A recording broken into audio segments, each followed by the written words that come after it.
بسم اللہ الرحمن الرحیم۔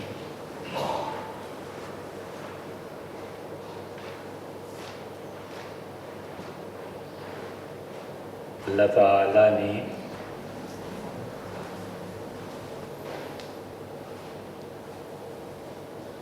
اس عالم وجود کے بعد ایک ایسی کائنات بھی بنائی ہے جس کا نام عدم ہے۔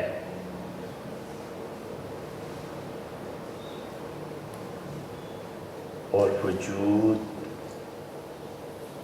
جب ختم ہو جاتا ہے تو عدم اتنا بڑا جہان ہے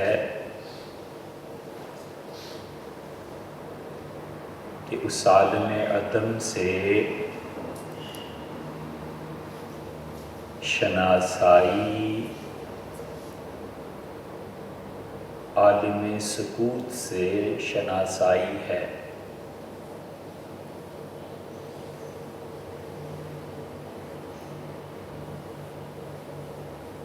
اور ایسی دنیا ہے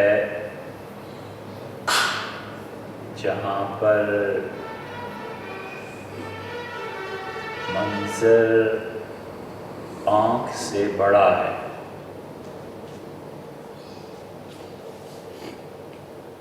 بینائی اس جہان کا احاطہ نہیں کر سکتی،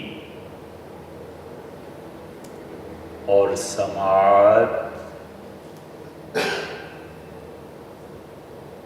آواز کو قابو میں نہیں لا سکتی۔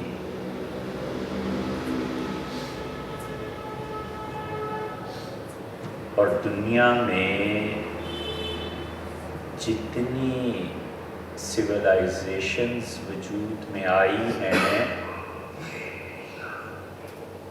ان میں سب سے بڑی جو گنی جاتی ہیں وہ چائنا کی سویلائزیشن ہے، ایجپٹ کی ہے،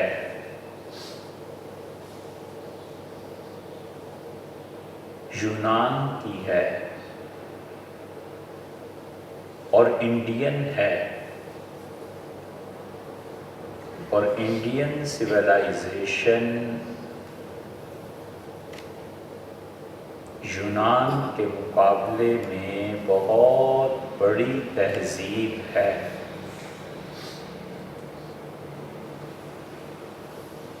اور گریک سویلائزیشن کو کوئی چیز نہیں تھی جو زوال سے بچا سکتی، اور انڈین سویلائزیشن معاملے میں ان سے بڑھ گئی کہ یہاں عالم وجود سے عالم سکوت اور عالم عدم وہ اپنے مستقل وجود رکھتے ہیں۔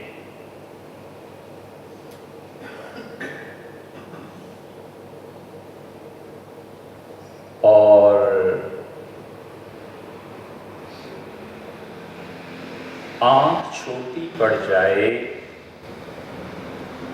اور منظر بڑا ہو جائے اور تہذیبوں کے ٹکراؤ میں انسان فرد ایسا پیدا ہو جائے جو پوری سویلائزیشن پر اپنے اثرات مرتب کرے، یہ خدا کا بہت بڑا انعام ہے ان اقوام پر جن میں نمو واقعی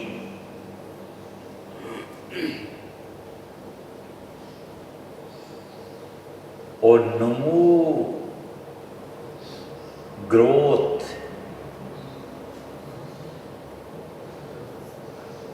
وہ اس سے باقی نہیں رہتی کہ تہذیب نئی نئی مشینیں ایجاد کرے،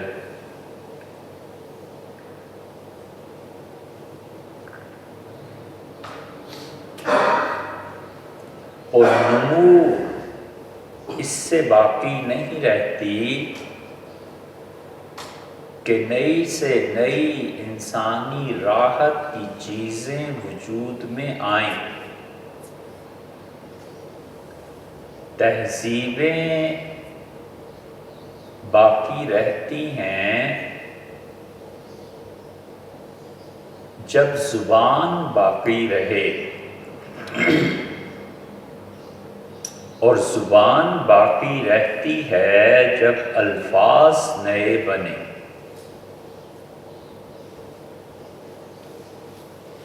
کیونکہ تہذیب اور اس کی وحدت، تہذیب اور اس کا باقی رہنا، اور تہذیب اور اس کو ایک رنگ میں پرونا، اس کی بنیاد زمین نہیں بنتی۔ خود itself civilization ہے کیا؟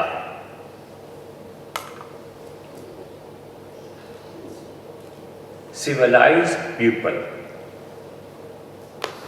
civilized nation۔ civilization ہے کیا؟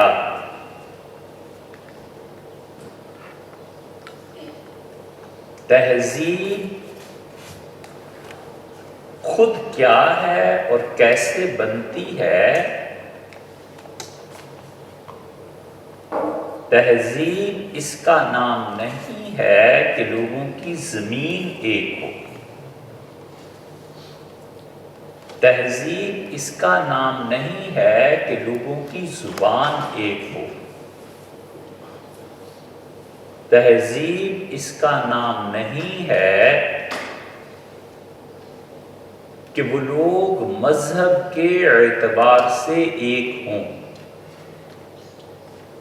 تہذیبوں کی بنیاد لسانیت نہیں ہو جاتی، تہذیبوں کی بنیاد وحدت، مذہبی طور پر ایک نہیں بن جاتی، اور تہذیبوں کی بنیاد وطنیت نہیں بنتی۔ انسانی تہذیب کا سب سے بڑا مرکز اور محور صرف ایک چیز بن جاتی ہے، ہم ذوق ہونا۔ باقی چیزیں اس کے سپورٹنگ فیکٹرز ہوا کرتے ہیں۔ انسانی تہذیب ہم ذوق ہونے کی بنا پر بنتی ہے کہ آپ کی پسند اور آپ کے محلے کی پسند اور آپ کا ناپسندیدہ کوئی چیز، کوئی رواج، کوئی بات اور دوسرے لوگوں کا ہم ذوق ہو کے آپ کی تصدیق کرنا، اس سے تہذیب جنم لیتی ہے اور وجود پذیر بھی ہو جاتی۔ تہذیبیں بنتی ہیں جب انسان کے ناف کے اوپر کا جو حصہ ہے اس میں اختلاف پیدا ہو، اور اگر ناف سے نیچے کا انسانی جسم یہ مختلف ہو جائے تو پھر تہذیبیں اکھڑ جاتی ہیں، برباد ہو جاتی ہیں۔ لوگوں کے دماغ میں اختلاف ہو تو تہذیب نمو پذیر ہوتی ہے، اور لوگوں کے دماغ میں اختلاف نہ ہو اور پاؤں میں اختلاف ہو جائے تو تہذیب گئی اور اکھڑ گئی۔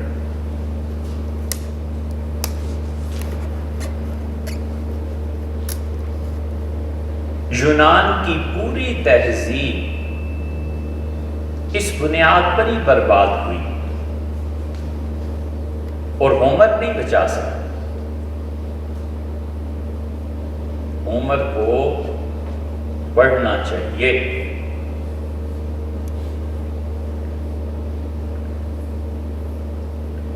اور سمجھنا چاہیے کہ ہندوستان 1، اسپین 2، یونان 3، ان تینوں تہذیبوں پر 2 تباہ ہو گئے اور ایک نے اپنے وجود کو باقی رکھا. اور تہذیبوں کا اظہار جہاں ایک ہی مذہب کے لوگ جمع ہو جائیں اور ان سب کا دین اور مذہب ایک ہی ہو، وہاں سے اظہار نہیں ہوتا. وہ اظہار ہوتا ہے کہ ان کا حال اور ذوق کیا ہے. تہذیب جنم لیتی ہے ہم ذوق افراد جن کے ناف سے اوپر کا حصہ وہ اختلاف کو سوچتا ہے اور نیچے کا حصہ چاہے اتفاق میں ہو بلکہ ہو ضروری ہو.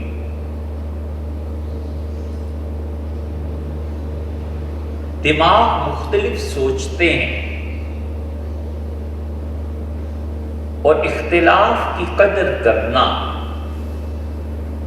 اور دماغ کے مختلف اپنے سے سوچنے کے انداز کو انصاف پر تولنا، جسٹیفیکیشن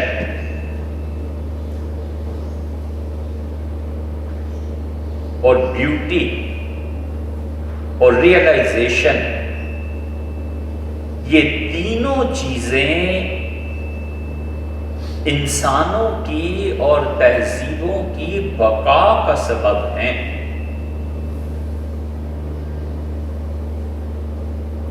روم جیسی تہذیب تباہ و غارت ہو گئی، مصر کی تہذیب برباد ہو گئی اور چائنا کی تہذیب باقی رہی، اس لیے کہ ریئلائزیشن اور جسٹیفیکیشن اور بیوٹی، یہ تینوں چیزیں تہذیبوں کو باقی رکھتی ہیں. جس معاشرے میں اور جس تہذیب میں جسٹیفیکیشن باقی نہ رہے، دنیا کی کوئی طاقت اسے نہیں بچا سکتی. اس لیے تہذیب جنم لیتی ہے انسانی دماغ کے اختلاف سے، اور وہ اختلاف اپنی حدود میں رہے اور قدر کرنے والا جانتا ہو کہ یہ اختلاف بالکل ٹھیک ہے. ایک نے کہا یہ رنگ ہونا چاہیے، دوسرے نے کہا یہ رنگ ہونا چاہیے، تیسرے نے کہا کتاب کا سائز یہ ہونا چاہیے، چوتھے نے کہا کہ ابا یہاں نہیں یہاں دروازہ رکھ لیتے ہیں، اور اسے سنجیدگی سے سننے کے بعد جسٹیفائی کرنا دلائل کے ساتھ، یہ بقا ہے. انسانی دماغ مختلف اینگلز سے سوچتے ہیں اور کوئی شخص نہیں ہے جو سوچنے پر پابندی لگا سکے کہ یہ نہ سوچو.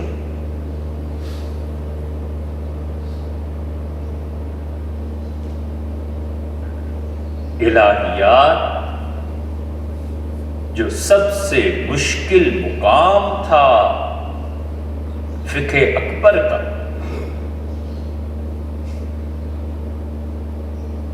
فقہ اصغر اور ہے.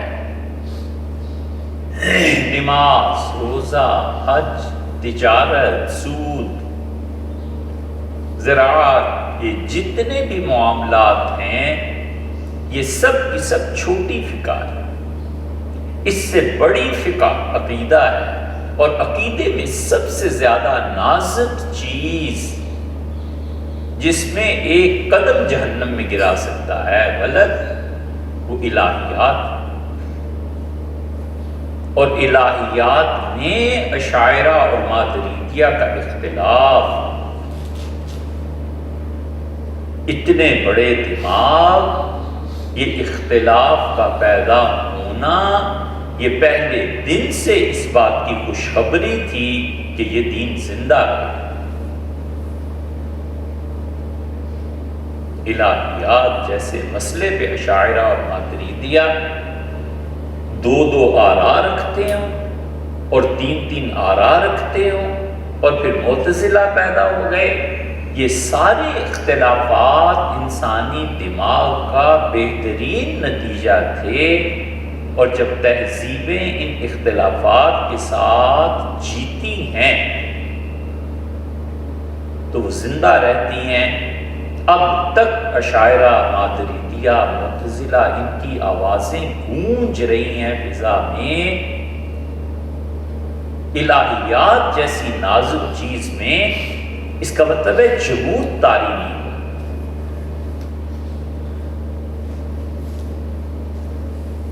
ابن کمال پاشا رحمۃ اللہ علیہ نے رسائل لکھے ہیں اس موضوع پر۔ یہ دماغ کا اختلاف تھا اور دل ایک تھے۔ دل ایک ہوں تہذیب میں پھر وہ جیتی ہے۔ باپ ہے، 5 بیٹے ہیں، دماغ مختلف ہے اور دل ایک ہے، بالکل ٹھیک چل سکتے ہیں۔ دماغ کا اختلاف یہی ہے نا کہ گھر یہاں بنائیں اور یہاں نہ بنائیں، اور وہاں بنائیں اور یہ رشتہ کریں اور یہ رشتہ نہ کریں، اور اتنے پیسے اس پہ خرچ کر لیں اور گاڑی یہ خریدیں اور یہ نہ خریدیں۔ یہ سب دماغ کے اختلافات ہیں۔ جذبہ سب کا یہ ہے کہ یہ گھر بستا رہے، یہ گھر خوبصورت بنے۔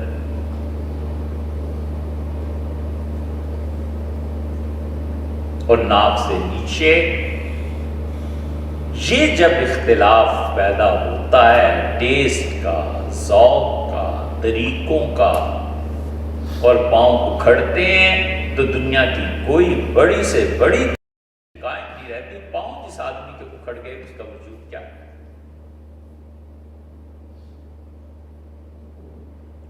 اس لیے تہذیب اور تاریخ یہ ایک دوسرے سے ٹکراتی ہیں، اور تاریخ یہ چاہتی ہے کہ تہذیب کو فنا کرے، اور جہاں تہذیب، سیولائزیشن تاریخ کو فنا کر دے وہ باقی۔ زمانہ مسلسل انسان کے خلاف ہے۔ ٹائم فنا کی طرف لے جاتا ہے اور آدمی بقا کی طرف جانا چاہتا ہے۔ ٹائم اس سے پہلے دن سے ڈکلائن کرنے پہ لگا ہوا ہے۔ آج 1 دن کا ہو گیا تو مطلب یہ کہ اگر 1000 دن اس کی عمر تھی تو 999 دن باقی رہ گئے۔ اس لیے تہذیب اور تاریخ جس کا غلبہ ہو جائے، اور غلبہ ہوا،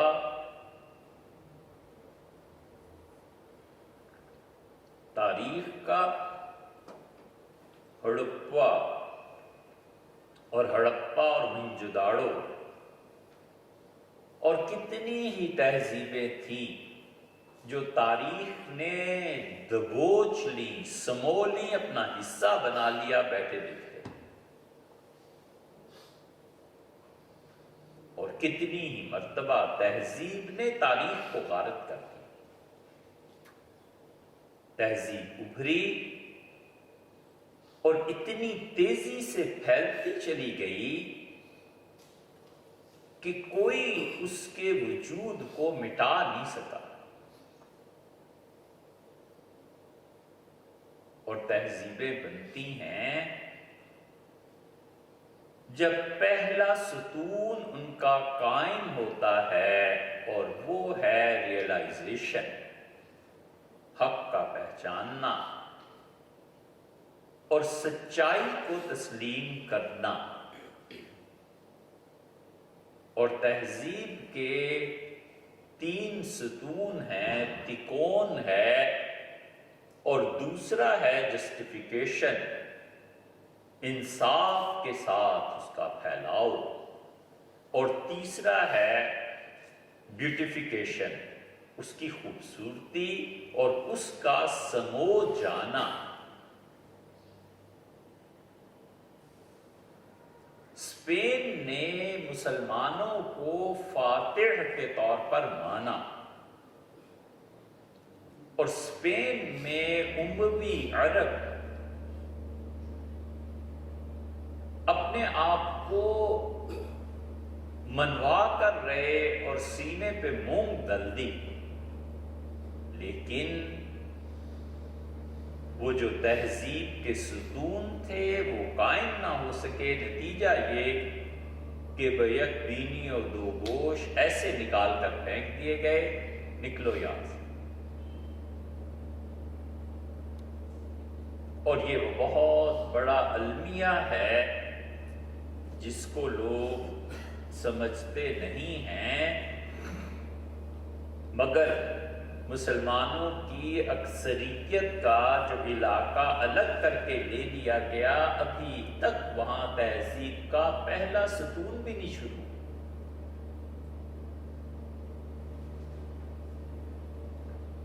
اور ہندوستانی مسلمان جن شہروں کو ہم نے دیکھا ہے وہ قابل صد مبارکباد ہیں کہ ان میں اب بھی تہذیب کے یہ ستون قائم ہیں اور وہ بڑھ رہے ہیں۔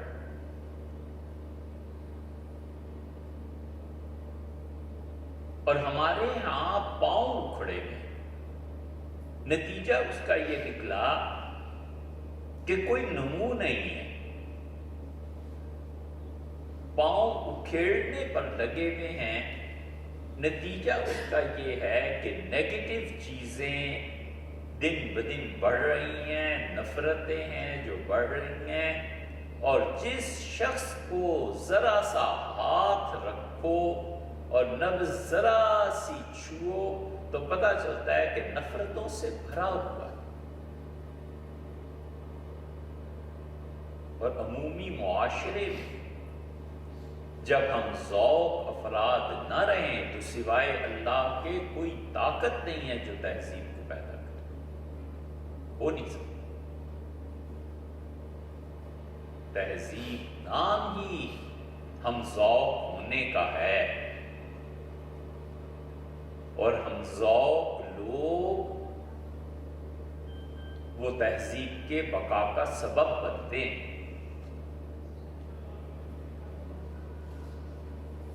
غالب نے خط لکھا ہے،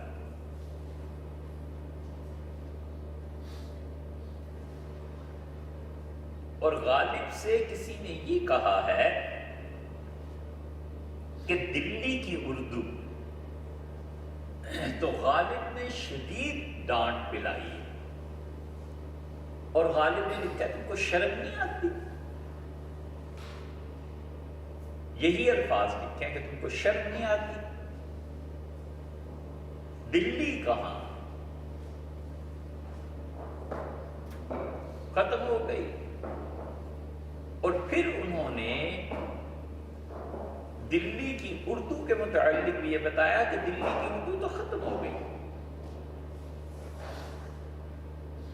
اور لکھا یہ بھی کہ لوگ چلے گئے، اب یہاں جتنے ہیں یہ باہر سے آ کر آباد ہوئے ہیں۔ لکھنؤ پہ یہ مصیبت نہیں آئی، لکھنؤ میں جو اصل باشندے تھے وہ وہیں رہے، اور وہ ہم ذوق تھے، اور دلی والے جب بھاگے ہیں تو جا کے لکھنؤ میں پناہ لی، وہاں بادشاہ تھے، نواب تھے، بڑے بڑے لوگ تھے، نواب واجد علی شاہ کچھ بھی ہوں، بہرحال ایک ذوق ان کا بھی تھا، وہ ہم ذوق افراد لکھنؤ میں جمع ہو گئے، ہندوستانی تہذیب اور اردو زبان کا بقا ہوا، اردو زبان لوگوں نے سنی اور جانی، حتیٰ کہ لکھنؤ دلی پہ غالب آ گئی۔ اور زمانے کا لٹریچر آپ اٹھا کر دیکھیں تو لوگوں نے اعتراض کیا ہے دلی والوں پر اور کہا اب یہ دلی کا کیا ہوا، دلی میں تو سارے اردو پنجابیوں کی طرح بولتے ہیں۔ بڑا عیب گنا انہوں نے کہا یہ دلی میں اردو، یہ تو پنجابیوں کی طرح بولتے ہیں، اردو کہاں رہی؟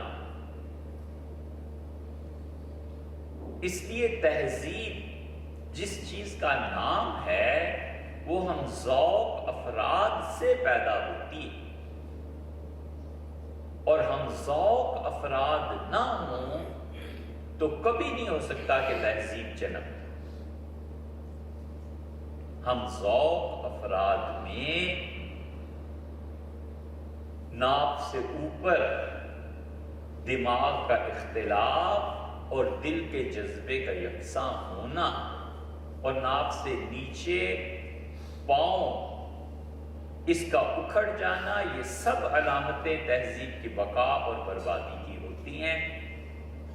اور یہ نہیں ہوا کہ ہم اب تک تہذیب کی پہلی اینٹ بھی رکھ پائے ہوں۔ وجہ اس کی یہ ہے کہ پاؤں ہی اکھڑے ہوئے ہیں، لسانی فسادات اس میں نہیں ہے، تو پھر مذہب کا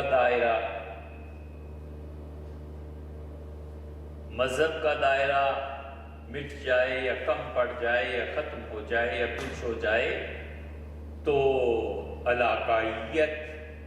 علاقائیت بھی ختم ہو جائے اور مذہب کا اختلاف بھی ختم ہو جائے اور زبان بھی یکساں ہو جائے، تو وہ جو کنویں میں ایک مردار کتا ہے نا جس کا نام دولت ہے، یہ دولت کی تقسیم کا اختلاف یہ خود کہاں اکٹھا ہونے دیتا ہے؟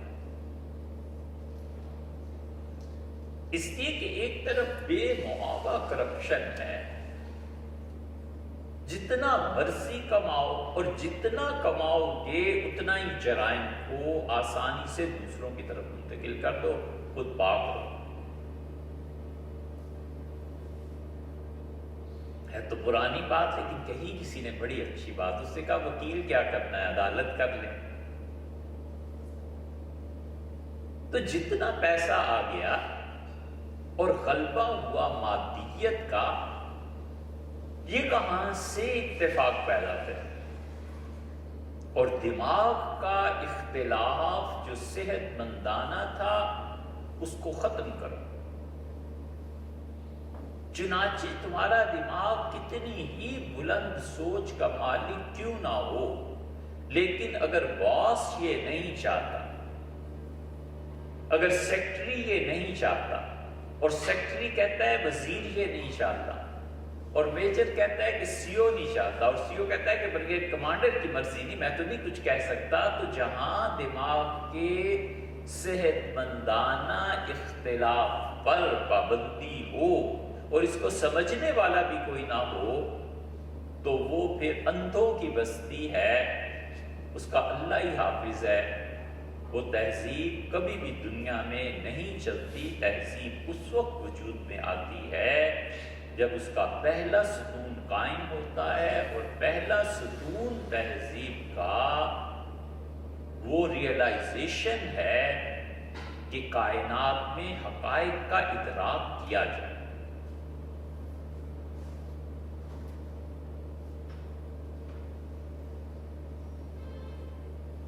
اور حقائق کے ادراک کے بعد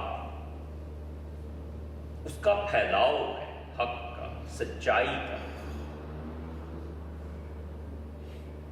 اور تیسری چیز اس میں ذوق کا پیدا ہونا ہے۔ اگر ذوق پیدا نہیں ہوتا تو اس آدمی کو ماتم کرنا چاہیے اپنی طبیعت کا، نہ کہ دوسروں کا۔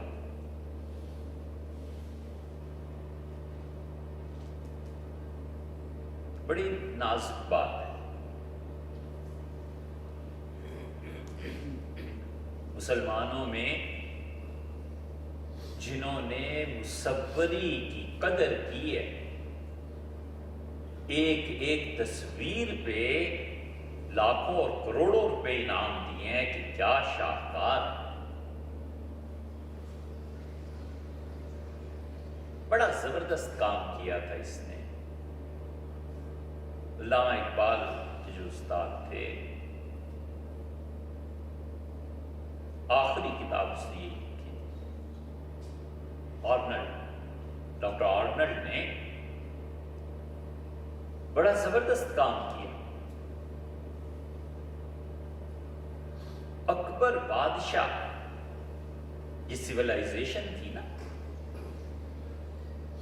اس نے کہا کہ یہ داستان امیر حمزہ ہے، اس کو مصور کرو، تصویریں بناؤ، اور ہندوستان بھر کے مصورین کو جمع کیا اور 400 آدمیوں کا انتخاب ہوا۔ اکبر نے تصویریں ان کے ہاتھ کی بنی ہوئی دیکھی اور پھر کسی کو، سینکڑوں میں سے کسی ایک کو کہا کہ ہاں یہ اچھا ہے۔ اکبر کا ذوق اتنا بلند، اور وہ تصویریں اب بھی دیکھنی ہو تو کچھ ہم نے نیو یارک میں دیکھی تھی، اور اس کا بہت بڑا حصہ بیانہ۔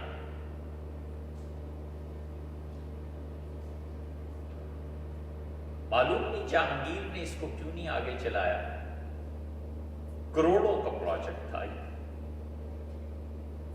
حالانکہ جہانگیر خود بہت بڑا مصور ہی نہیں تھا، بلکہ تصویر کو پرکھ سکتا تھا کہ کیا ہے۔ اس لیے حق اور سچائی، موسیقی، اس پر دربار سے انعامات ملتے تھے، اور اکبر نے موسیقار جمع کیے، اور ایسے ایسے شاندار لوگ تھے کہ اکبر بادشاہ کہتا تھا کہ یہ شخص اگر چاہے تو 1000 راگ پیدا کر سکتا ہے۔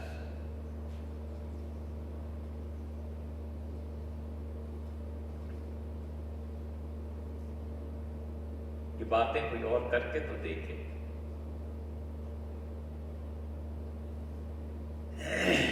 اکبر کہتا تھا یہ ایسا آدمی ہے جو 1000 راگ پیدا کر سکتا ہے۔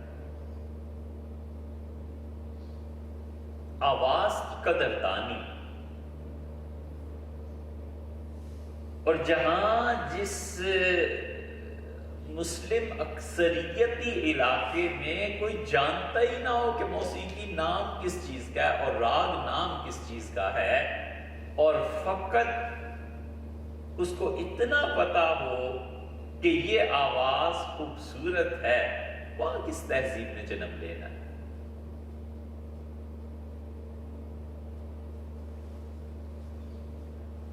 قاری عبدالرحمن صاحب رحمۃ اللہ علیہ پانی پتی تھے، اور شاہ اسحاق صاحب رحمۃ اللہ علیہ کے شاگرد تھے۔ کیا کیا خوبیاں تھیں حضرت رحمۃ اللہ علیہ میں، تو نام بھی بہت تھا، اور تھان پان سے آدمی بہت خوبصورت۔ دلی اور پانی پت کا سفر تھا، تو کسی دیہاتی نے دیکھا حضرت کو کہ بہت پاکیزہ چہرہ ہے، سفید داڑھی ہے، تو اس نے کہا تم مولوی ہو، یعنی مولوی ہو؟ تو اس نے فرمایا جی ہاں۔ حضرت قرآن پڑھو، حضرت نے فرمایا جی، اس کو سناؤ، کچھ سناؤ۔ حضرت رحمۃ اللہ کی صورت پڑھ کے اپنے زمانے کے ٹاپ کے قاری تھے، وہ جیسا آدمی کون تھا پورے ہندوستان میں؟ ان کی ٹکر کے آدمی کتنے تھے؟ سادہ قرآن پڑھ دیا۔ اس زمانے میں یہ جو پانی پتی قرات تھے، ان کو حجاز والے کہتے تھے، یہ محتاط ہیں، محتاط حضرات ہیں، یعنی ایک ایک حرف اور ایک ایک چیز کی رعایت کرتے ہیں۔ لوگ متاثر ہوئے،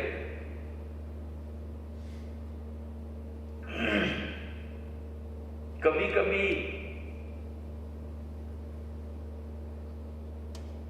اس جذبے کو سوچنا چاہیے کہ یہ کیا ہے۔ کبھی کبھی دعوت میں، شادی میں کسی کو کہنا کہ آپ یہ لیجیے، آپ یہ کھائیے، وہ اس لیے نہیں ہوتا کہ دوسرے کو دعوت دی جا رہی ہے، وہ اس لیے کہ تم شروع کرو تو میں بھی کچھ کروں۔ یہ جذبہ ہوتا ہے۔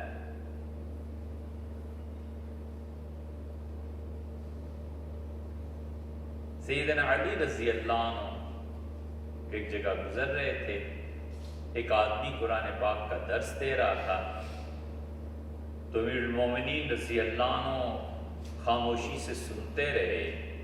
پھر اسے کہا کہ تمہیں پتہ ہے ناسخ اور منسوخ کیا ہوتے ہیں قرآن میں؟ اس کا مجھے نہیں معلوم۔ پھر اور پوچھا، پھر چل پڑے۔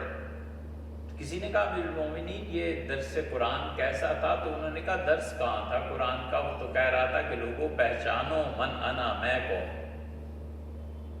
قرآن تھوڑا ہی درس قرآن کا دے رہا تھا، تو اپنی شخصیت کی نمود تھی کہ مجھے پہچانو میں کیا۔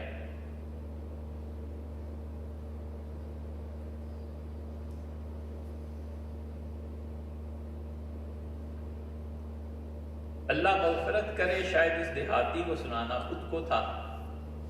حضرت رحمت اللہ قاری عبد الرحمن صاحب رحمت اللہ جب فارغ ہو گئے، لوگوں نے انہیں اچھا سمجھا تو اس نے کہا لو مولوی صاحب اب میری بھی سنو۔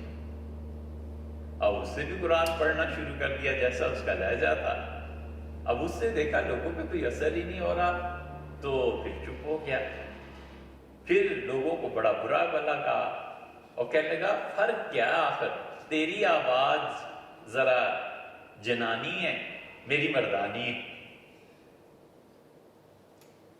اس پہ بیچارے کو کیا پتا کہ وہ کس فن کی بلندی پہ بات کر رہا ہے اور قرآن پڑھ رہا ہے۔ اسی طرح تہذیب سب سے پہلے حق کو چاہتی ہے، سچائی کو، اور سچائی کا تسلیم کرنا یہ فرد کی سطح پر بھی آ جاتا ہے، تب تہذیب کی بنیاد پڑتی ہے۔ اپنے دشمن کے متعلق بھی یہ جاننا کہ ہاں ٹھیک ہے تو چھوٹی سی بات بظاہر، مگر کسی نے کہا کہ مشرف صاحب نے نواز شریف صاحب کی کسی کام پہ کہا کہ ویل ڈن، تو سوچتے رہے کہ یہ دیکھو ایک تہذیب کی بنیاد بن سکتی ہے، بشرطے کہ ایسے بہت سے افراد پیدا ہو جائیں۔ سچائی اور حق کو ماننا اور فرد کی حقیقی خوبیوں کا اعتراف کرنا، اختلاف کے باوجود اس کو ماننا، اور جب تہذیبیں نہیں پروان چڑھتی اور نہیں کوئی نمو ہوتی تو وہاں پر یہ ہوتا ہے کہ فرد جھجکتا ہے، سچی بات نہیں کر سکتا، اور پتہ ہوتا ہے کہ آج سچ کا تو کل پروموشن ختم، بچے کدھر سے کھائیں گے۔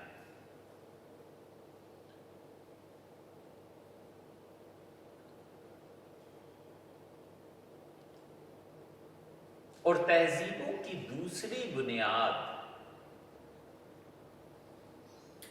یہ جو ہم لے کے جا رہے ہیں، یہ بعد میں آخر پہ پہنچ کے نتیجہ اس کا نکل آئے،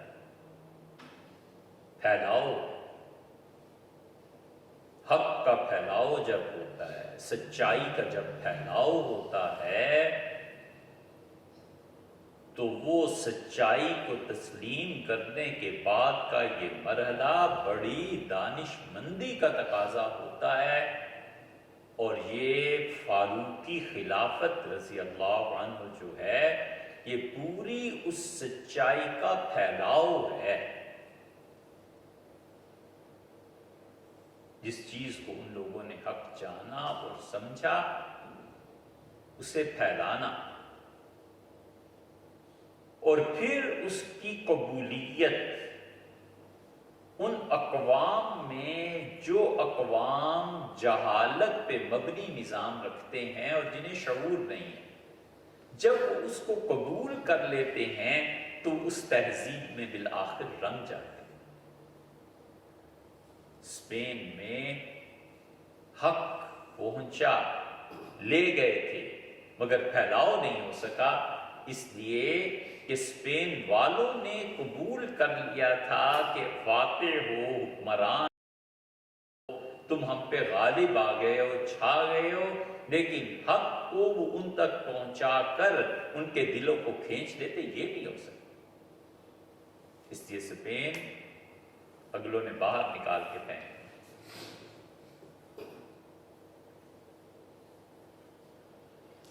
کہتے ہیں تاریخ میں آیا، معلوم نہیں سچ ہے کہ جھوٹ، کہ ایک جگہ گھیراؤ ہو گیا اور وہاں عیسائی جمع تھے اور سارا سامان، رہائش، کھانا، سب چیزیں جمع تھیں، اور وہ سمجھتے تھے کہ یہاں پر اس قلعے میں ہم محفوظ ہیں اور کئی سال تک ہم رہ سکتے ہیں، اور مسلمانوں کو کوئی راہ نہیں مل رہی تھی، عربوں کو، امویوں کو۔ تو کہتے ہیں کہ ایک مرتبہ ایک حبشی کو، سیاہ فام کو پیاس لگی اور وہ پانی ڈھونڈتے ڈھونڈتے ایک چشمے پہ جا پہنچا، اور چشمے میں پانی ایک کاریز میں داخل ہو رہا تھا، وہ اس میں گھس گیا کہ پانی جا کہاں رہا ہے، اور اس پائپ سے جب باہر نکلا دوسری طرف کو جا کے تو وہاں پر وہ قلعے کے اندر جا رہا تھا پانی، وہاں سے کسی کو پتہ ہی نہیں تھا۔ اور اسپین والوں نے پہلی مرتبہ کسی کالے آدمی کو دیکھا تو ڈر گئے سارے کہ یہ کیا بلا آ گئی۔ پھر آہستہ آہستہ ایک دوسرے سے شناسائی ہوئی، قریب ہوئے تو اس کو پکڑ کر لے گئے پانی کے گھاٹ پہ اور صابن مل مل کے اسے نہلانے لگے کہ اس پر کیا چیز چڑھ گئی۔ پھر اس نے سمجھایا کہ میرا فطری رنگ ہے۔ روتے کیوں، شکل ہی ایسی۔ اس سے کہا میرا فطری رنگ ہے، اس کو تم کچھ کر نہیں سکتے، اور پھر انہوں نے اسے چھوڑ دیا اور واپس آیا، اس سے بتایا کہ یہ راستہ ہے اندر جانے کا، ادھر سے چلو۔ کہتے ہیں اسپین میں اکھڑ گئے اس لیے کہ حق کا وجود پہنچا، سچائی کا، مگر جو دوسری چیز تھی پھیلاؤ نہیں ہو سکا۔ اور یہودی اور عیسائی ان کے دل ایک،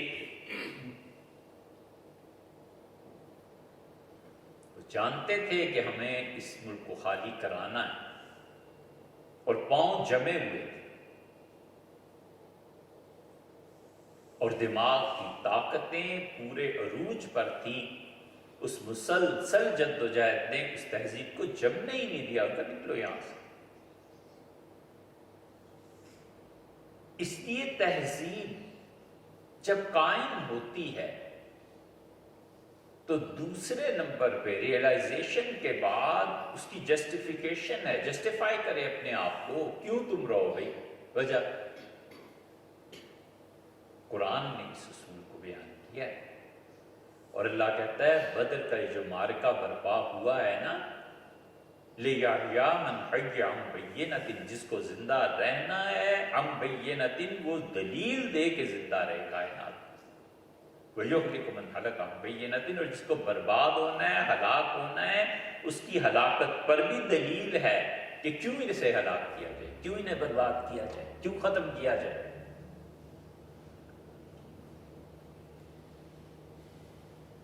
اس میں بڑا سبق ہے۔ اگر اس وقت بھی دنیا میں آسٹریلیا، امریکہ اور دیگر بر اعظم کے لوگ سمجھیں اس بات کو،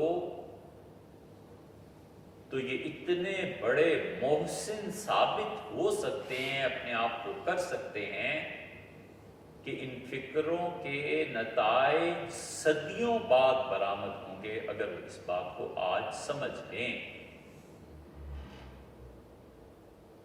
وہ کیا چیز ہے اس پہ آخر پہ پہنچ جائیں گے انشاءاللہ۔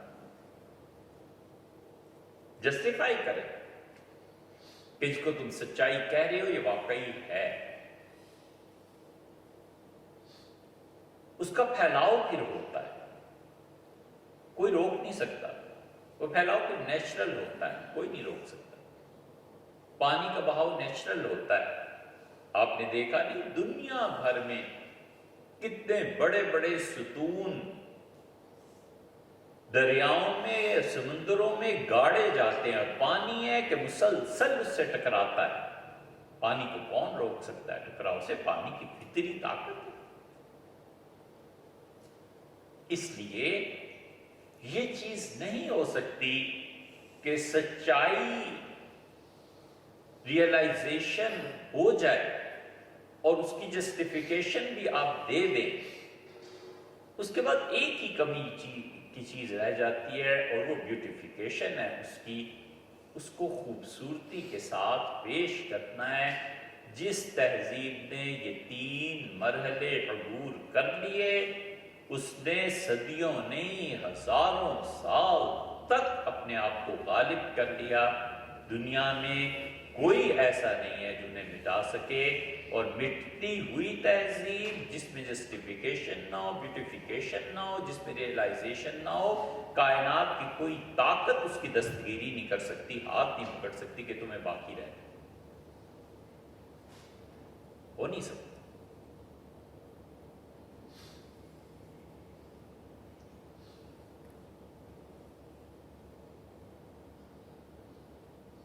اس لیے جتنے افراد تہذیب پہ کام کرتے ہیں اور ہسٹوریکل کام کرتے ہیں اور جو اثاثے ہیں، ایسٹس ہیں،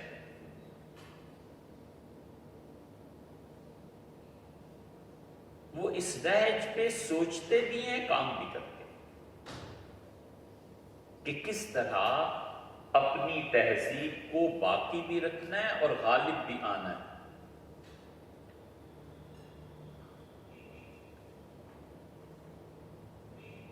ہندوستانی تہذیب کیوں بچی؟ اسپین کیوں برباد ہو گیا؟ اس ہندوستانی تہذیب کے بچ جانے میں ہندو پورے ادب اور احترام کے ساتھ کیوں ہمیں فنا نہیں کر سکے؟ یہ بات ہے جو اب امریکہ اور آسٹریلیا کے لوگوں کو سمجھنی چاہیے۔ ہم کئی برس سے ان کے وہاں جو رہنے والے ہیں، کئی ایک کو کہا کہ یہیں ٹکو، یہیں رہو۔ وہ اس حکمت اور اس گہرے راز کو نہیں سمجھ سکے کہ ہم کیوں کہتے ہیں یہیں رہو۔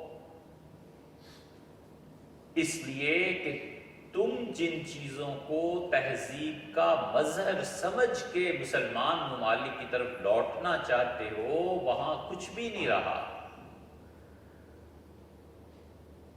وہاں کے معاشروں میں سرے سے انصاف ہی باقی نہیں رہا۔ اللہ اللہ خیر سے۔ اور انصاف جس معاشرے میں باقی نہیں رہتا، وہ خود ایک دوسرے کو ہڑپ کر جاتے ہیں۔ خدا کو بھی یعنی محاورے کے اعتبار سے خدا کو کچھ کرنے کی ضرورت نہیں، وہ خود ہی ہڑپ کرنے کا کافی ہو جاتا ہے۔ 5 سینکڑوں سال، صدیوں تک کوئی معاشرے ہی وجود میں نہیں آتا، کوئی معاشرہ وجود میں نہیں آتا۔ حضرت رسالت مآب صلی اللہ علیہ وسلم نے ہجرت حبشہ کی جو بنیاد فرمائی ہے نا، آخر وہ نبوت ہے اور رسالت ہے۔ ان کا ایک ایک جملہ اتنا قیمتی ہے۔ صحابہ رضی اللہ عنہ نے کہا اللہ کے رسول، مکہ میں مظالم بڑھ گئے ہیں، فرمایا حبشہ چلے جاؤ، اور میں نے سنا ہے کہ وہاں کا بادشاہ انصاف پسند ہے۔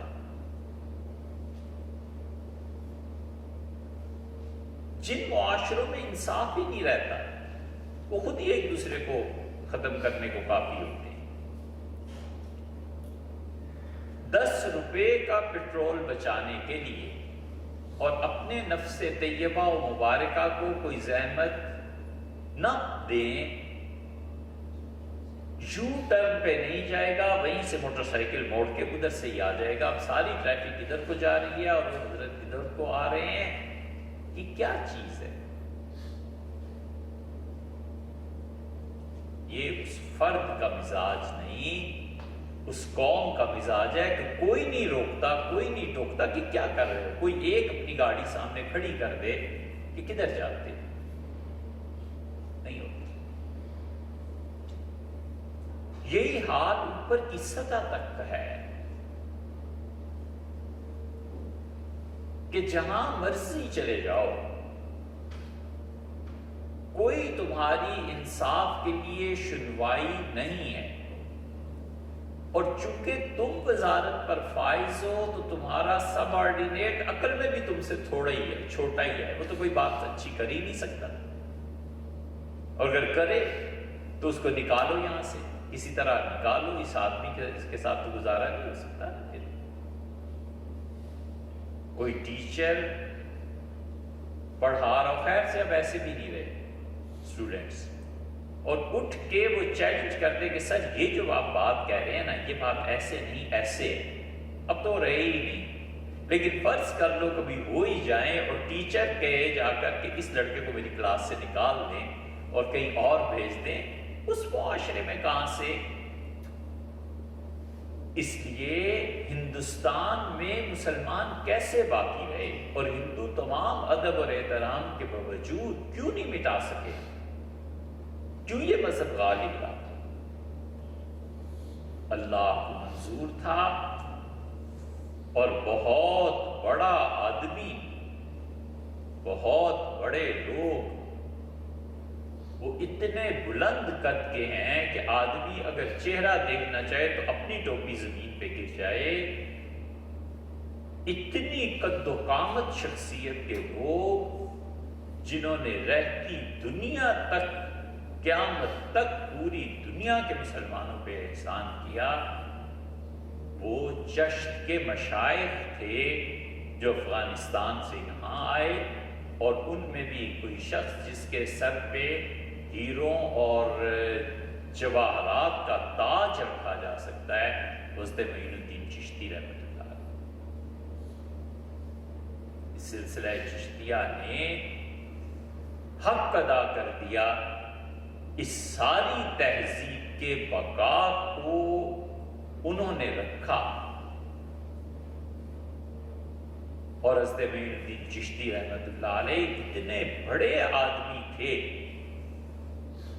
اتنے بڑے آدمی تھے کہ ان کے بعد ان جیسی شخصیت کسی بھی سلسلے میں ڈھونڈنا دشوار۔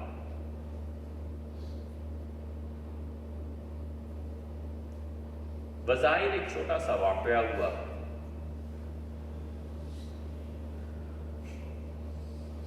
یہ چیزیں اب بھی ہوتی ہیں،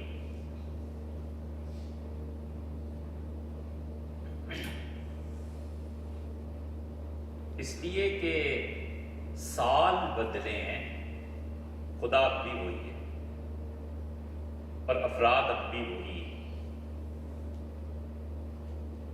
انہوں نے بغداد کے مشائخ سے درخواست کی کہ انہیں بیعت کر لیں تو انہوں نے انکار کر دیا۔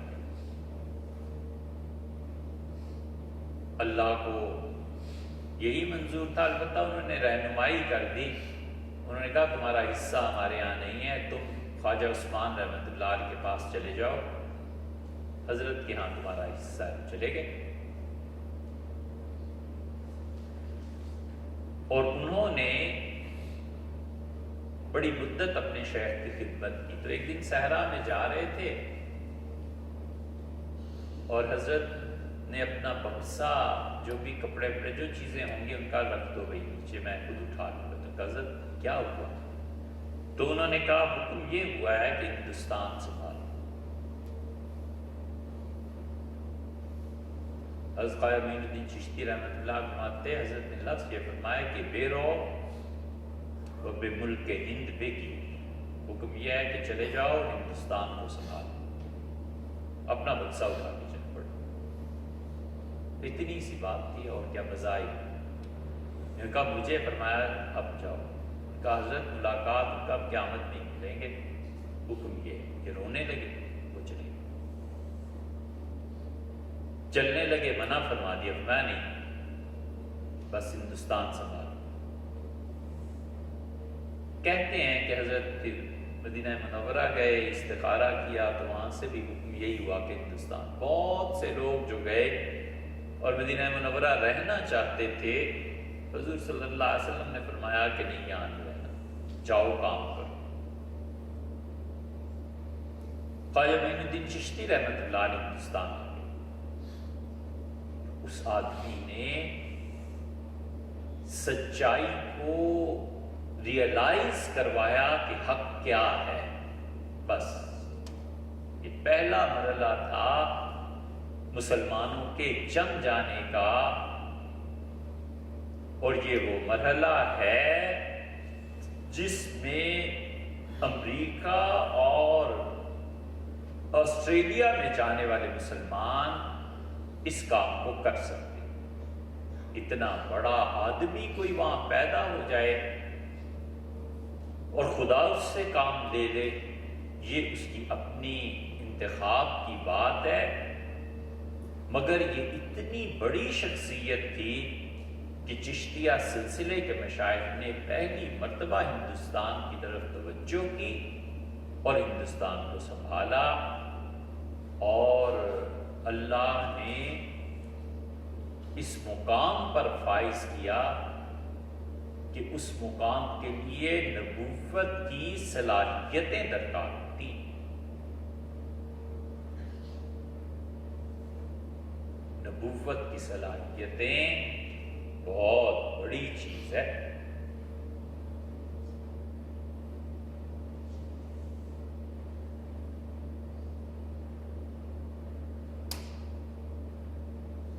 ایک مرحلے پہ ہم نے اپنے حضرات رحمہ اللہ سے پوچھا تھا تو انہوں نے کہا کہ یہ ہے مراقبہ قوس، یہ جو نقشبندی سلسلے میں، انہوں نے فرمایا تھا کہ اس کے بعد شیخ کی اپنی مرضی ہوتی ہے کہ وہ حقائق الہیہ کی طرف لے جائے یا حقائق نبوت کی طرف۔ کئی شیخ کی اپنی مرضی بھی ہوتی ہے اور خدا کی طرف سے بھی رہنمائی ہوتی ہے۔ یہ سید احمد شہید رحمۃ اللہ کی اتنی بڑی تحریک جو برپا ہوئی اور اس کے نتیجے میں عثمانیہ یونیورسٹی حیدرآباد اور دارالعلوم دیوبند اور ندوہ اور فلاں فلاں، یہ ساری شاخیں جو پھوٹی ہیں، یہ حضرت سید صاحب رحمۃ اللہ علیہ جب گئے تھے بیعت کے لیے تو شاہ عبدالعزیز صاحب رحمۃ اللہ علیہ نے ایک بات سننے کے بعد گلے سے لگایا اور فرمایا ہم تمہیں نبوت کی راہ سے لے چلیں۔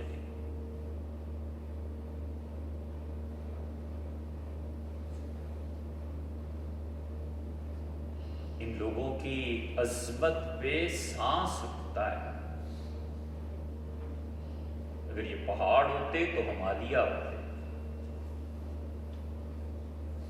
اور اگر یہ سمندر ہوتے تو بحر الکاہل۔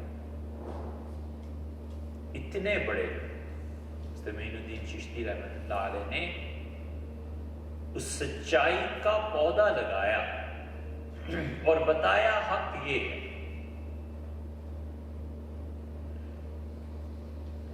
اس حق کے پھیلاؤ کی خاطر پھر انہوں نے بھیجا ہے اپنے خلفائی کتنے ہوئے، 4 5 7 10 ایسے ہی تھے، زیادہ تو نہیں تھے۔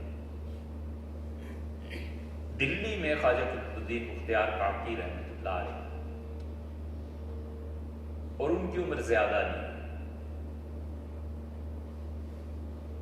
اور انہوں نے خلافت دی حضرت فرید الدین مسعود شکر گنج رحمۃ اللہ علیہ، اور وہ شیوع شیخ سے شروع ہوا ہے، اس حق کا پھیلاؤ۔ یہ جو تہذیب پوری ہندوؤں کی تھی وہ دائروں میں بٹی ہوئی تھی۔ ہندوستان کی تہذیب دائروں میں بٹی ہوئی تھی، اور یہ دائرے نہ شیخ توڑ سکے، نہ ان کے پیر، نہ ان کے پیر۔ حضرت معین الدین چشتی رحمۃ اللہ سے لے کر حضرت فرید الدین مسعود شکرگنج رحمۃ اللہ تک کوئی ان دائروں کو نہیں توڑ سکا۔ یہ ہوا کہ افراد منتقل ہوئے، لیکن تہذیب عمومی شیوع میں آ جاتی اور لوگ ہم ذوق ہو جاتے ہیں، یہ پھر بھی نہیں۔ فرید الدین مسعود رحمۃ اللہ علیہ تو مجدد تھے چشتیہ سلسلے کے،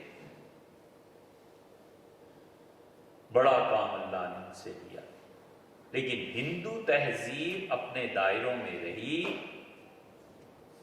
اس لیے بال ٹھاکرے اور فلاں ادب اور احترام کے ساتھ ان کا نام لیتے ہیں، لیکن وہ جس چیز کا رونا روتے ہیں نا، وہ در حقیقت انہی دائروں کا رونا روتے ہیں کہ ہندو مت ان دائروں میں واپس جائے۔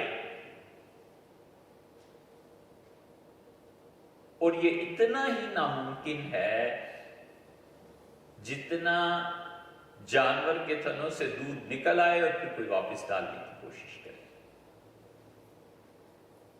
گزر گیا وہ زمانہ، اور اس کا صحیح معنی میں پھر پھیلاؤ جو ہوا ہے، وہ شیخ کا ایک جملہ تھا، کمال کیا انہوں نے۔ حضرت نظام الدین اولیاء رحمۃ اللہ علیہ کہتے تھے کہ میں جب چلنے لگا جودن پاک پتن سے تو مجھ سے فرمایا کہ ہمارے سلسلے میں 3 چیزوں کی ضرورت ہوتی ہے۔ ایک علم چاہیے ہوتا ہے، اور وہ تم میں ہے، کوئی معمولی چیز نہیں تھی۔ حضرت نظام الدین اولیاء رحمۃ اللہ علیہ خود کہتے تھے کہ میں جب حاضر ہوا بیعت کے لیے تو حضرت صحن میں بیٹھے ہوئے تھے، مجھ سے فرمایا کیا پڑھا ہے؟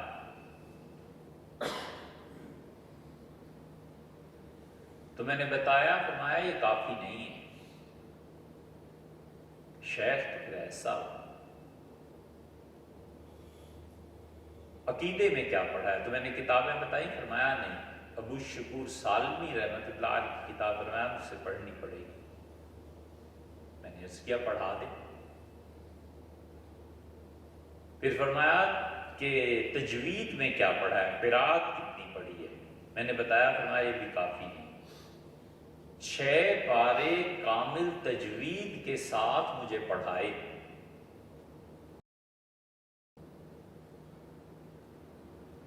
ایسا شیخ جس میں علم اور مشائخ کی خلافت جمع ہو جائے، کہیں ملتا ہوگا پرانے زمانے میں؟ پھر بھی فرمایا فقہ میں کیا پڑھا ہے؟ تو میں نے بتایا قدوری۔ فرمایا ٹھیک ہے، یہ کافی ہے۔ تصوف میں کیا پڑھا ہے؟ کچھ نہیں۔ فرمایا شیخ سہروردی رحمۃ اللہ علیہ کی، شہاب الدین رحمۃ اللہ علیہ کی کتاب اور عوارف المعارف مجھ سے پڑھنی ہوگی۔ میں نے کہا پڑھی۔ یہ سب چیزیں پڑھائیں۔ اور میں قرآن کتنا یاد کیا ہے؟ میں نے کہا کچھ نہیں، اتنا فرمایا یہ کافی نہیں ہے، قرآن پورا یاد کرنا ہے۔ فرماتے میں نے پورا قرآن یاد کیا۔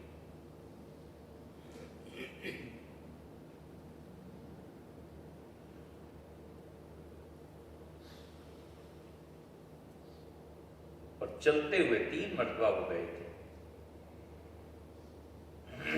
فرماتے تھے چلتے ہوئے مجھ سے کہا کہ ہمارے اس سلسلے میں علم کی ضرورت پیش آتی ہے، اور تم پڑھے لکھے، اور علم کے ساتھ خدا کی معرفت، تو وہ جو تم نے مجھ سے طے کیا ہے سلوک، یہ ٹھیک ہے۔ اور سارا سلوک طے کروایا۔ سلوک آدمی کا کبھی بھی مکمل نہیں ہوتا، بس اس معنی میں کہ سبق پورے ہو جاتے ہیں، ٹھیک ہے، لیکن تکمیل کہاں ہوتی ہے؟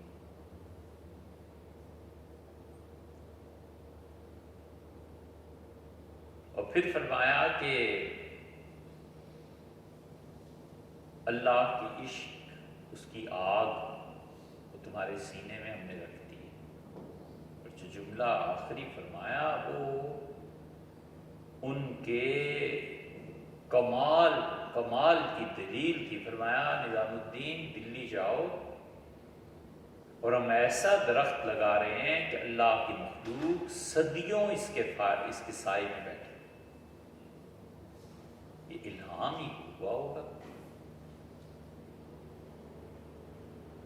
اور حضرت نظام الدین رحمۃ اللہ علیہ دلی آئے، اور حقیقت میں چشتیوں میں یہ وہ ہستی ہے جس نے تہذیب کو ریئلائزیشن سے اٹھا کے جسٹیفیکیشن پہ لیا۔ یہ ہے وہ ہستی۔ دائرے ہندوؤں کے ان سے بھی نہیں ٹوٹے، لیکن انہوں نے بڑی قربانیاں، بہت بڑی قربانیاں تھیں۔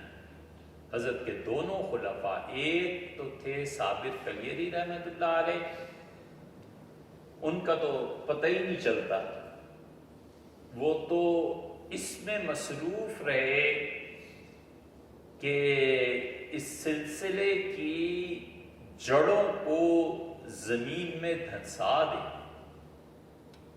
اس سلسلے کی گوڈی کریں، اس سلسلے کو وہ بنیادیں فراہم کریں تعلق مع اللہ کی جو اسے صدیوں قائم رکھے۔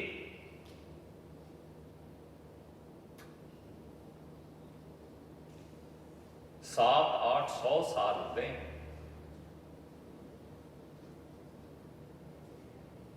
کہاں تغلقوں کا زمانہ اور کہاں یہ دور۔ وہ اس پہ مصروف رہے خاموشی سے، اس لیے کہ نسبت کی گہرائی وہ صدیوں میں اپنا رنگ ظاہر کرتی ہے۔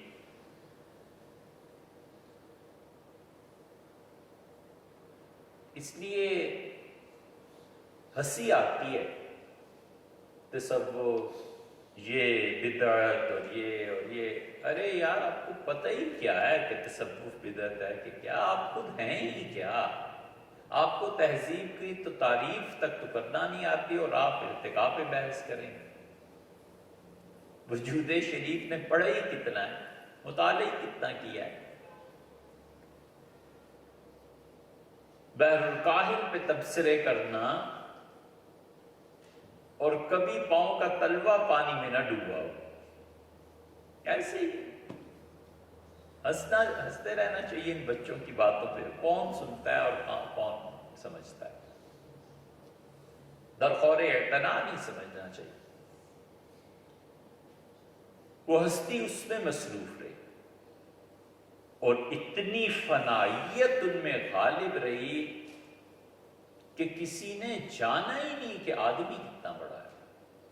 پوری کوشش رہی حضرت کی اپنے آپ کو مٹانے کی، اور بڑی خاموشی سے چلے گئے، اور اس بیج کو وہ جو بو کر گئے تھے، اس بیج نے 500 سال کے بعد اپنے پھول کھلائے ہیں، اس درخت پہ پھول لگے ہیں 500 سال کے بعد۔ وہ خود بھی جانتے تھے کہ جو کچھ میں کر رہا ہوں نا، یہ کوئی چھوٹی سی چیز نہیں ہے۔ پورا سلسلہ چشتیہ نظامیہ گزرا، اور پھر سلسلہ مجددیہ قائم، نقشبندی آئے، اور نقشبندیوں کا، مجددیوں کا تقریباً پورا دور گزرا۔ اگرچہ اللہ کا احسان ہے ابھی بھی وہ باقی ہیں، اور پھر اس فصل بہار کے آخر پہ پہنچ کے یہ ایک نئی بہار آئی چمن میں، اور سب کی سب سلسلہ چشتیہ صابریہ کی مدھو میں یہ دور ہے اس کا۔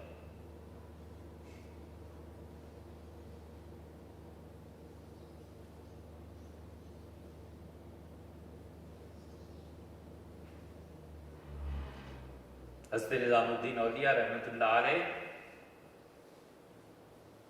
بڑا مجاہدہ تھا، بڑی قربانی تھی، رات رات بھر قرآن کا سننا، گھنٹوں رمضان میں کھڑے ہو کے تراویح کا پڑھنا، اور ان ہزار مجاہدوں کا ایک مجاہدہ کہ عمر بھر مجرد شادی نہ کرنا اور اپنے نفس پہ پوری طرح قابو میں رکھنا، کوئی چھوٹی سی چیز نہیں تھی جس سے وہ ٹکرا گئے۔ اور اللہ کو یہی منظور تھا کہ اس آدمی کی تعلیم میں برکت دیں، اور اتنی زیادہ ہوئی کہ پورے ہندوستان میں کوئی جگہ ایسی نہیں رہی جہاں حضرت کے خلفاء نہ۔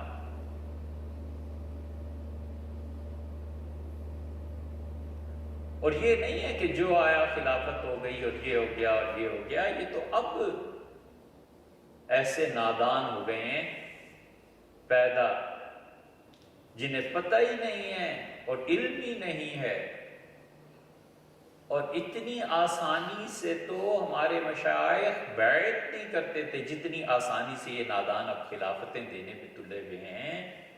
اتنے محتاط تھے کہ کاشانی حاضر ہوئے۔ حضرت نظام الدین اولیاء رحمۃ اللہ علیہ نے دیکھا انہیں اور منہ پھیر لیا۔ 3 دن تک نمازوں میں بھی آتے رہے، ان کی ہمت نہیں ہوئی کہ ہاتھ بڑھائیں مسافر کے لیے۔ حضرت نظام الدین اولیاء رحمۃ اللہ علیہ نے بالکل، اور خسرو نے گلے میں رومال ڈالا جیسے مجرم اور قیدی ہوتے ہیں، اور حاضر ہوئے حضرت کے ہاں تنہائی۔ حضرت فرمایا تو کیا بات ہے؟ ان کا حضرت کاشانی آئے ہوئے ہیں، ان کی معافی، کیا بلاؤ اس کو؟ حضرت فرمایا مجھے سکا ذرائع سے خبر پہنچی ہے کہ تم اپنی مسجد میں کمبل تہ کر کے اس پہ بیٹھتے ہو، یہ تمہیں پیر بننے کی سوچی ہے، شیخ بننے کی سوچی ہے؟ انہیں معذرت کی، ان کا حضرت صحیح خبر پہنچی ہے لیکن اب بوڑھا ہو گیا، ہڈیاں زمین پہ ٹکراتی ہیں، تکلیف ہوتی ہے، معذوری کی وجہ سے ایسے کیا، اور کوئی وجہ نہیں، میرے تصور میں بھی نہیں ہے کہ لوگ میرے گرد جمع ہوں، اور آپ کے ہوتے ہوئے کون ہو سکتا ہے؟ پھر معافی چاہ کے اتنے کڑے معیار کے باوجود اور 300-400 خلفاء کے باوجود وفات سے پہلے عرض کیا گیا کہ حضرت آپ کی جگہ کون آئے گا، تو یہ فہرستیں ہیں۔ فرمایا ان کی فہرستیں بناؤ، جنہیں اجازت دی تھی، تو 300-400 خلفاء کی فہرستیں پیش کی گئی کہ یہ وہ ہیں جو آپ کے یہاں ٹاپ کلاس کے لوگ ہیں، یہ سیکنڈ ہیں، یہ 3rd نمبر پہ ہیں، یہ 3رے نمبر والے وہ ہیں جن کو قریب ابھی اجازتیں ہوئی ہیں، اور پہلے نمبر والے وہ ہیں جنہیں اپنے سلسلے میں رسوخ حاصل ہے۔ حضرت نظام الدین رحمۃ اللہ دیکھتے رہے، پھر اٹھا کر ایک طرف رکھ دی، اور فرمایا ان میں سے ایک بھی اس قابل نہیں ہے کہ میری جگہ پہ آ سکے، چھٹی۔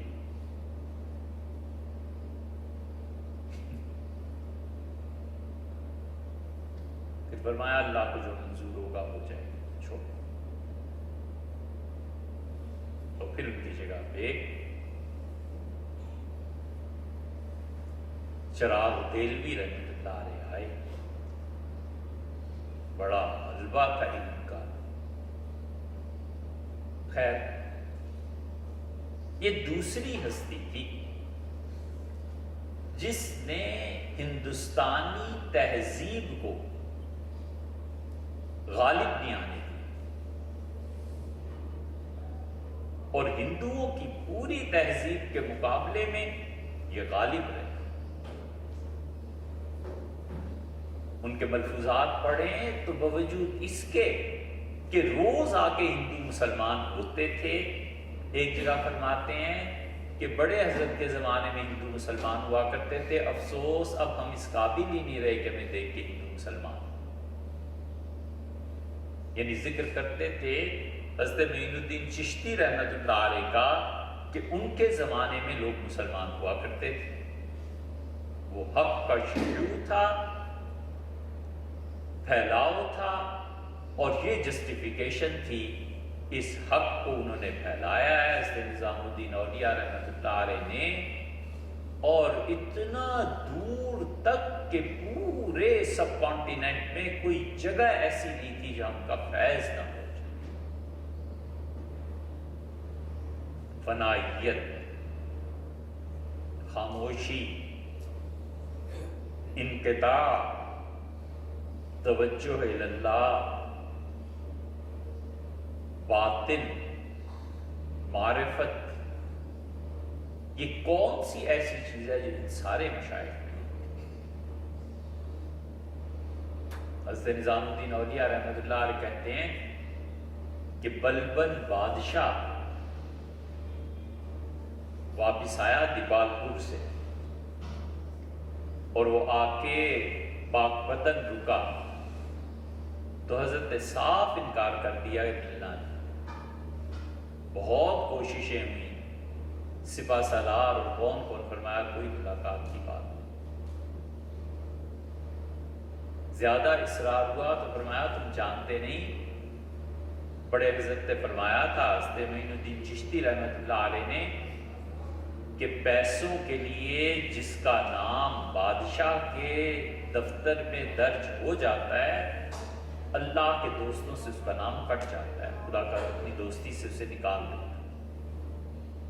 تو ہم یہ سودا کرنے کو تیار نہیں۔ خلفاء کے کہنے پہ تشریف لائے اور اس شرط پہ کہ مجھ سے کوئی ہاتھ ہی نہ ملا، اور سونا چاندی اور بوریاں بھر کے شیخ کو پیش کی گئی۔ حضرت نظام الدین اولیاء رحمۃ اللہ علیہ کہتے ہیں میں حیران رہ گیا کہ سونا اور چاندی اور کیا کیا چیزیں پیش کی گئی، اور شیخ نے ایک تھال منگوا لیا، ایک بڑی تھالی لائی گئی تو وہ اس طرح بھر بھر کے لوگوں میں تقسیم کر رہے تھے جیسے یہ گندم ہے یا اناج ہے اور غریبوں کو دے رہے ہیں۔ آخر پہ بوریاں رہ گئی، وہ بھی کسی کو دے دی۔ بلبن نے ایک خط پیش کیا بادشاہ کی طرف سے، اور اس پہ لکھا تھا کہ آپ کی خانقاہ بہت بڑی ہے اور جودن میں کیسے گزارا ہوتا ہوگا، 16 گاؤں اس خانقاہ کے نام لگائے جاتے ہیں، وہاں سے اناج گندم چیزیں آیا کریں گی۔ تو ایک ہندو آیا اور رو رہا تھا، حضرت میں کیا کرنا ہے؟ تو اس سے کہا حضرت میں تو اب پہنچا ہوں، مجھے پتا چلا تھا کہ آپ خیرات کر رہے ہیں، میں اس لیے حاضر ہوا تھا، تو پتا چلا کہ بوریاں بھی چلی گئی۔ تو حضرت نے بلا تعامل وہ 16 گاؤں کا پروانہ اٹھایا اور اسے دیا، بنائیے۔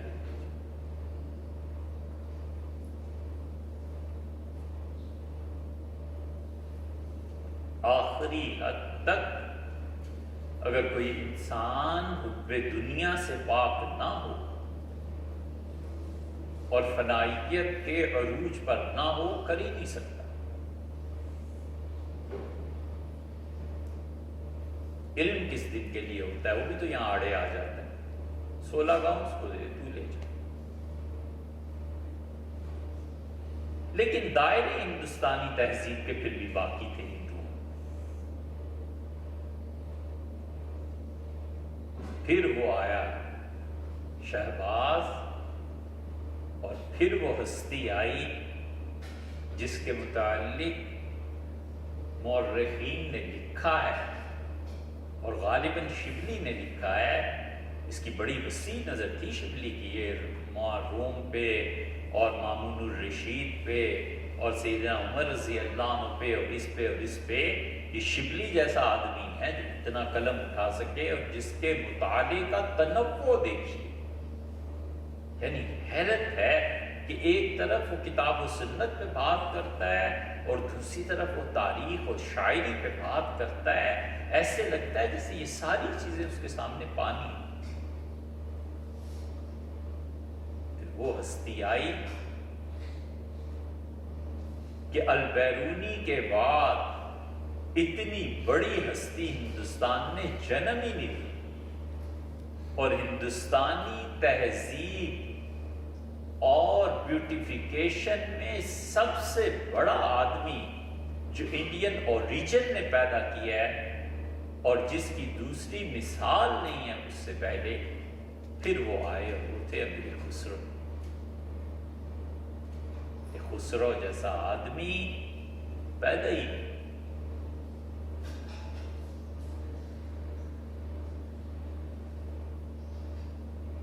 البیرونی پہ نظر جاتی، البیرونی نے ہندوستانی تہذیب میں نقب لگایا ہے۔ البیرونی نے ہندوستان کے علوم پر بحث کی ہے، رسم و رواج پر بحث کی ہے، اور البیرونی نے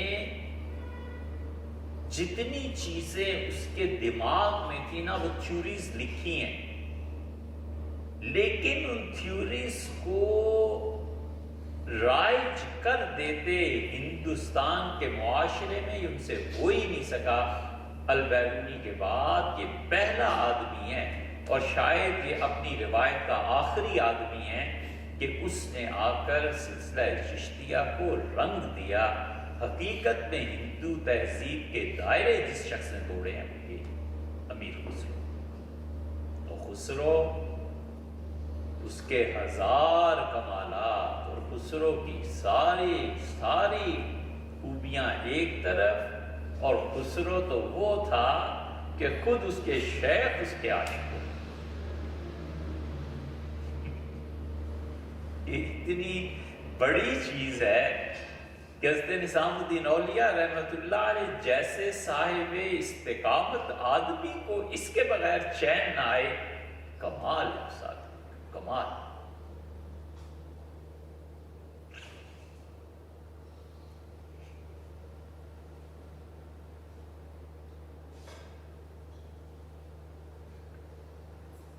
چشتیوں کے مزاج کو سمجھنا اور اس میں رنگ بھرنا، یہ خسرو کا کمال۔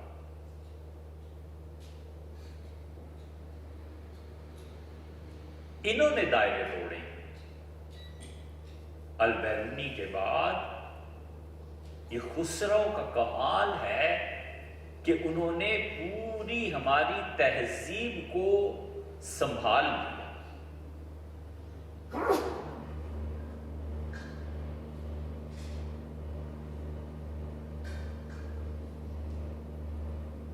خسرو نے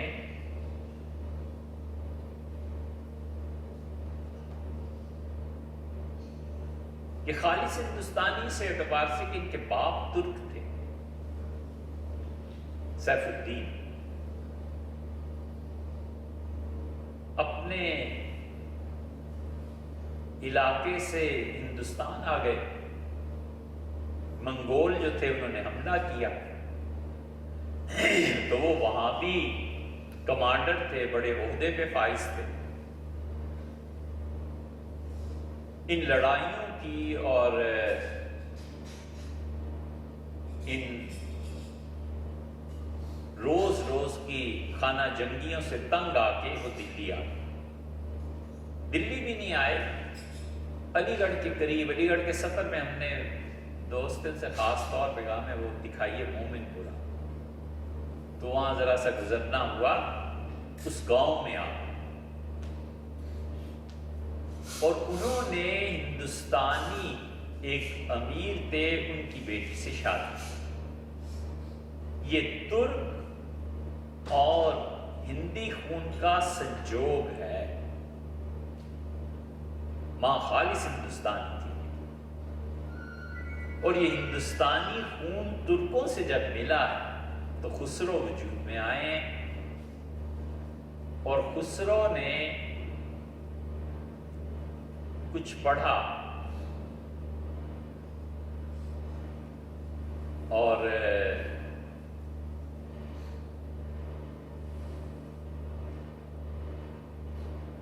اتنی باتیں ہیں کہ ہم اس میں سے کس چیز کو شروع کریں.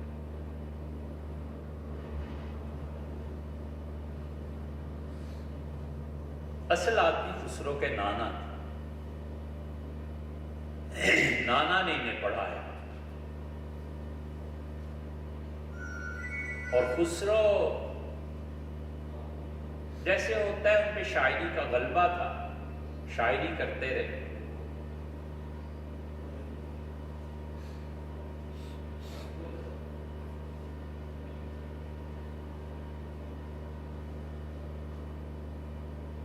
رد الفساد شروع ہوا ہے نا, خسرو کا دیوان ہے رد الکمال. خسرو نے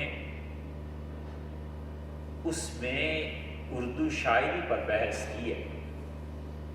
پڑھنے کے قابل ہے, اگر پڑھنا نہیں اس سے پیسے ایسے کچھ نہیں ملتے. ترقی ہوتی.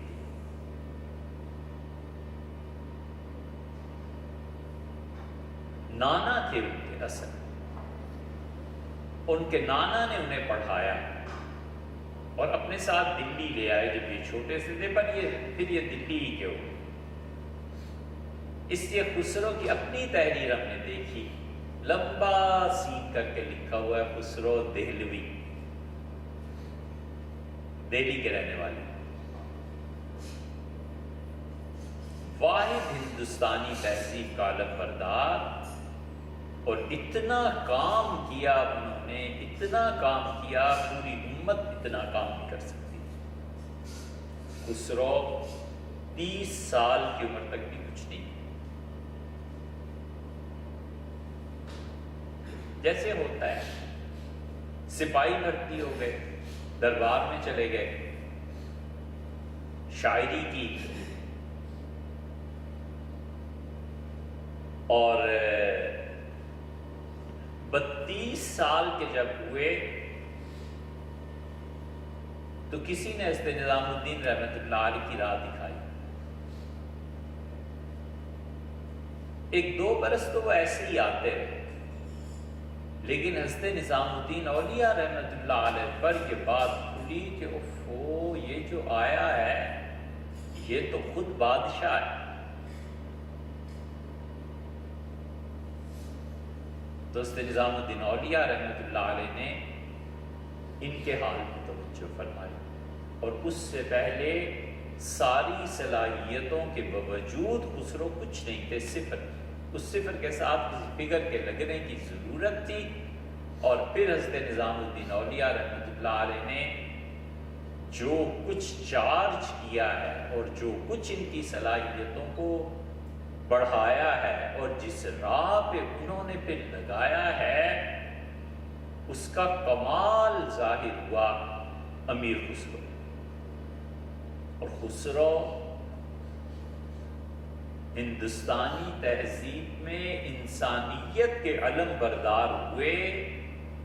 مذہب کی سطح سے ہٹ کے اپنی ذاتی زندگی میں مذہب کی پابندی کے باوجود انہوں نے جتنے بھی ان کے غیر مذہب کے لوگ تھے سب کو ویلکم کہا, سب کی بات کی, اور پھر وہ اپنے مقام سے اترے ہیں اور جس زبان میں ان سے ہو سکا انہوں نے پیغام پہنچایا ہے. یہ ہے آسٹریلیا اور امریکہ کے لوگوں کے سیکھنے کی بات کہ اس طرح تہذیبیں وجود میں آتی ہیں کہ پہلے سچائی اور سچائی کے بعد اس کا شیوع اور اس کے بعد حسن. اس میں خوبصورتی اور اس کی بیوٹیفیکیشن اور اس میں نقش و نگار چشتیوں کے یہ سارے کے سارے اس ہستی کے مضمون منت ہیں. سراپا محبت تھے, اس کے علاوہ کوئی چیز ہی نہیں تھی. محبت کو ہندوستانی مٹی نے اگر شکل دی تو وہ خسرو تھی.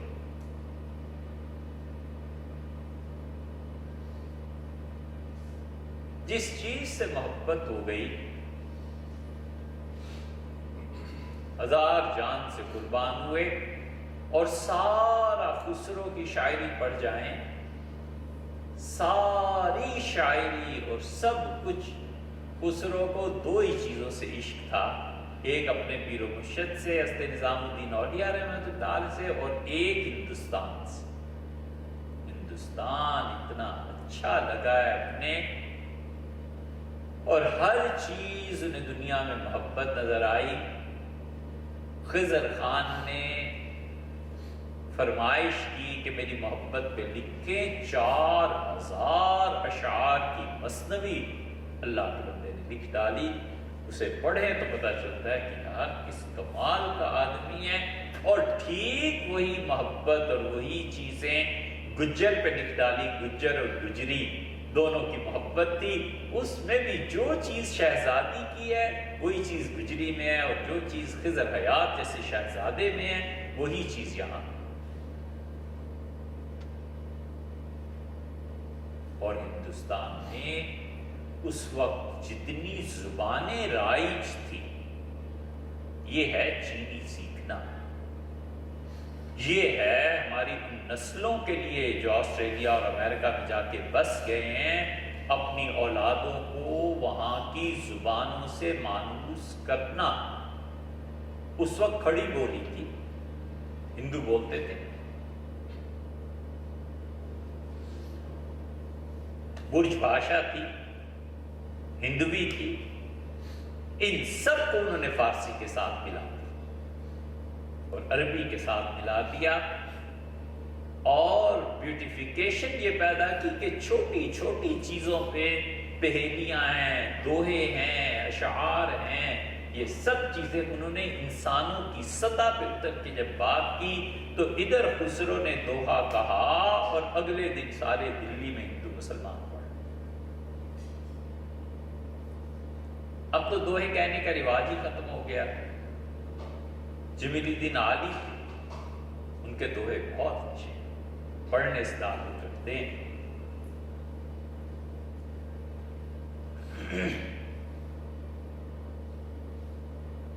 خسرو نے سلسلہ چشتیہ پہ یہ احسان کیا، 32 سال کے جب ہوئے تو حضرت نظام الدین اولیاء رحمۃ اللہ علیہ نے تربیت فرمائی،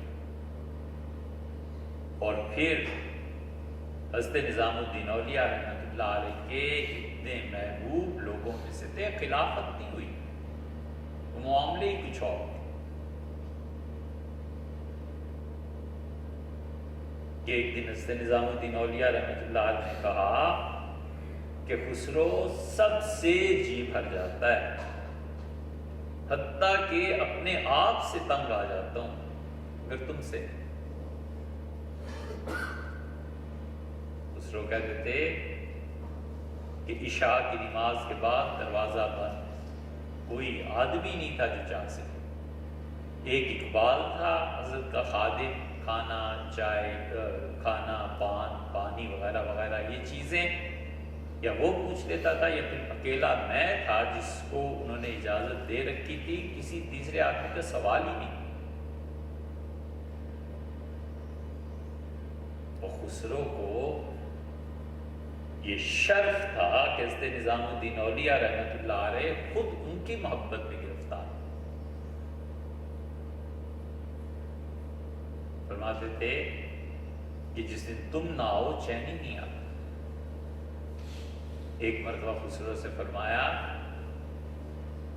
کہ کیا خیال ہے، وہ بس اتنی بات سے سمجھ گئے۔ انہوں نے کہا حضرت ساتھ ہی رہے، حضرت بھی سمجھے۔ ایسے ہی تو نہیں ہے کہ خسرو سفر پہ تھے اور واپس راستے میں اطلاع ملی حضرت کی وفات کی، اور بھاگے ہوئے دلی آئے اور آ کے قبر پہ ہی بیٹھ گئے، اور 6 مہینے بعد انتقال ہو گیا، اور وہیں اسی ساتھ ہی قبر میں دوسری قبر میں۔ یہ محبت ہی تو تھی جس نے موت تک پہنچا دیا۔ اتنا زیادہ تعلق ہو گیا کہ حضرت نظام الدین اولیاء رحمۃ اللہ علیہ کے پاس ایک ہندو آیا،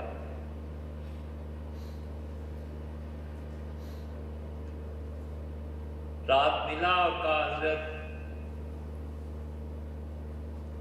مصیبت کا مارا کہیں سے سنا آپ کے پاس آیا ہوں، بیٹیوں کی شادی ہے اور کچھ بن نہیں پا رہا۔ یہ مسلمانوں کی تہذیب بڑی قوت سے جمی ہوئی تھی، اسی لیے تو اب تک نہیں اکھیڑ سکے۔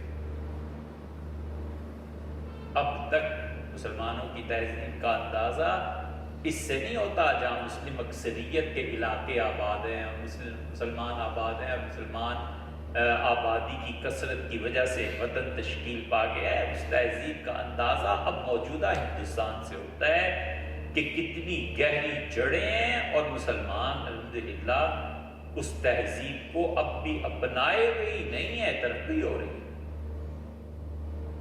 یہ تو پتہ چلے گا اگر حالات قائم رہے 100-200 سال کے بعد، یہ جو کلی اب کھل رہی ہے نا، اور یہ جو ہندوستان کے مسلمان ان کے گلشن میں بہار آ رہی ہے، یہ 100-200 سال بعد جب اپنے جوبن پہ پہنچے گی تو پتہ چلے گا کہ خوشبو کس کو کہتے ہیں اور حسن کیا ہو۔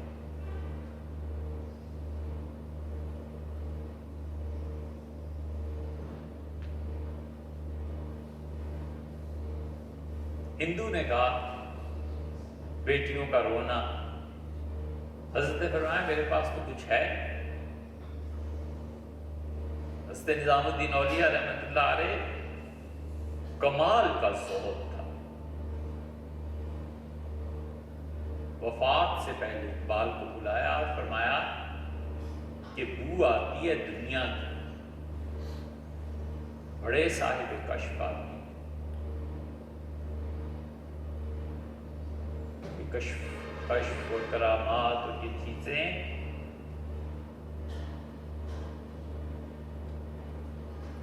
دو باتیں ہمیشہ یاد رکھو۔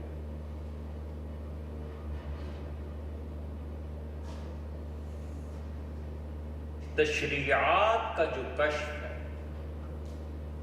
اس کے مقابلے میں تکوینیات کا کشف پرے راہ کی حیثیت۔ اللہ کا احسان، خدا کا ذاتی احسان ان لوگوں پر ہوتا ہے جن کو تشریعات کا کشف ہوتا ہے۔ یہ کمال کے لوگ ہوتے ہیں، اہل جنت کے سردار ہیں یہ لوگ جنہیں تشریعات کا کشف ہونے لگے۔ تکوینیات کا کشف تو اس کے مقابلے میں وہ حیثیت بھی نہیں رکھتا جو کیلے کے گودے اور چھلکے کی، کچھ بھی نہیں۔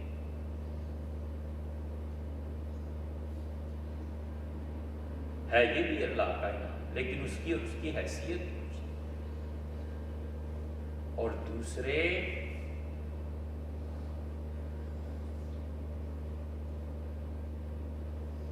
فرد کے ذہن میں جو رعنائی خیال ہوتی ہے،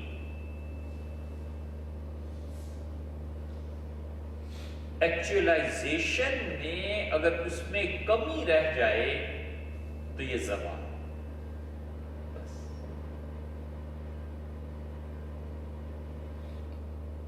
ذہن میں جس قدر وسیع اور عروج اور بلند خیال ہوتا ہے، اس خیال کو زمین پہ وجود دینے میں جو کمی رہ جاتی ہے نا، جتنی کمی ہے اتنی ہی زوال۔ ہمیشہ جتنا بلند خیال ہو اس سے بڑھ کر یا اس کے برابر کی چیز چاہیے، جہاں یہ کمی آئی زوال آئی۔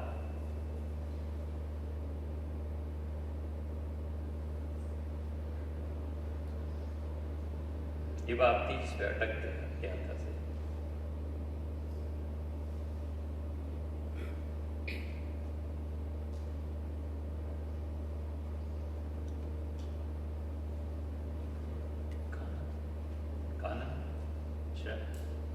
چلو یار اس قصے کو پورا کر۔ وہ ہندو نے وہی بیٹیوں کا رونا، حضرت نظام الدین رحمۃ اللہ نے فرمایا کوئی چیز ہے نہیں، وہ جوتے حضرت رحمت اللہ علیہ کے پڑے ہوئے تھے، فرمایا اب تو کچھ ہے نہیں۔ حضرت نے اقبال سے کہا کہ دنیا کی بو آتی ہے وفات سے پہلے۔ اس نے کہا حضرت کوئی چیز نہیں رہی۔ فرمایا لنگر خانے میں کچھ غلہ تو نہیں پڑا ہوا؟ ان کا حضرت تو صبح کے لیے رکھا ہوا ہے۔ فرمایا اللہ پہ اتنا بھی بھروسہ زندگی بھر میں نہ آیا؟ تقسیم کرو لوگوں میں، نکالو اس کو۔ تو کہتے ہیں 300-400 آدمیوں کا کھانا پڑا ہوا تھا، سارا رات تقسیم کر دیا، پھر انہیں چین آیا اور میں اب ٹھیک ہے۔ اتنا زہد چشتیوں کا یہ جتنا پہلا دور ہے نا، ان میں زہد غالب رہا۔ حضرت نظام الدین رحمۃ اللہ علیہ کے بعد محبت غالب رہی، پھر صابری جب شروع ہوئے ہیں نا تو پھر علم کا غلبہ رہا۔ یہ تیسرا دور اب تک چلتا ہے۔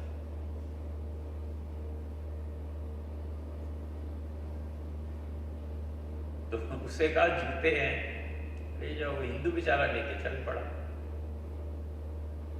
ایک سرائے میں ٹھہرا، دیکھا بڑی سواریاں آئی ہیں، بہت اچھے گھوڑے ہیں، فوجی ہیں، درمیان میں ایک شخص چلا آ رہا ہے۔ اس نے کہا یہ تو بڑا امیر معلوم ہوتا ہے، چلو حضرت نظام الدین اولیاء رحمۃ اللہ علیہ نے کچھ دیا نہیں، اس سے کچھ بات کرتے ہیں۔ تو صبح ہوئی، چلا گیا۔ تو خسرو بیچارے سیدھے سادے آدمی، اس نے اپنا رونا ان سے رویا۔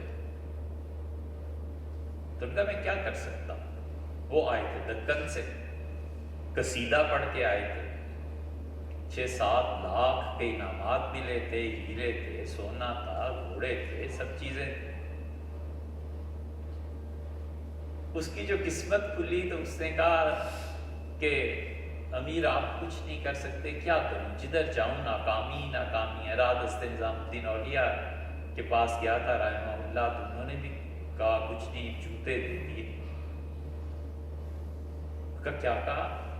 اس نے کہا حضرت کے پاس گیا تھا اور وہاں بھی کچھ نہیں ملا، بڑا نام سنا تھا۔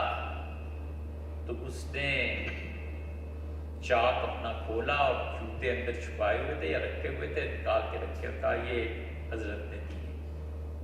خسرو پہچانتے تھے جوتے۔ فرمانے لگے کہ